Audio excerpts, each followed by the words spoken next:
আংটি পছন্দ হয়নি? আংটিটা খুব পছন্দ হচ্ছে আমার। আংটিটা সিম্পল এন্ড বিউটিফুল। তাহলে প্রবলেমটা কোথায়? আপনাকে জানা একটু কেমন লাগছে?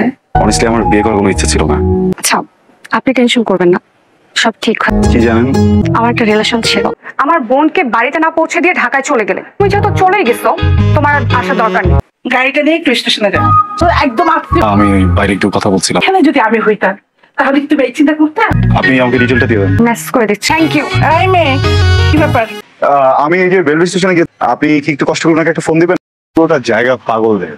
এই যে ম্যাডাম, আপনি পাগলের জায়গায় শুয়ে আছেন কেন? এটা তো পাগলের জায়গা। আমি কোথায় শুয়ে থাকবো না শুয়ে থাকবো নাকি আমি তোমার কাছে জিজ্ঞেস করবো? আরে ও না হয় পাগল, আপনি তো আর পাগল না যে আপনি ওর সাথে ঝগড়া করতেছেন। আমি কই শুয়ে থাকবো না শুয়ে থাকবো তোমার কাছে বলতে হবে?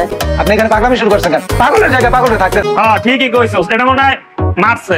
হ্যালো, যে হ্যালো, হাই, আপনার নাম কি? ফাইজা? রাইজার ছোট বোন ফাইজা।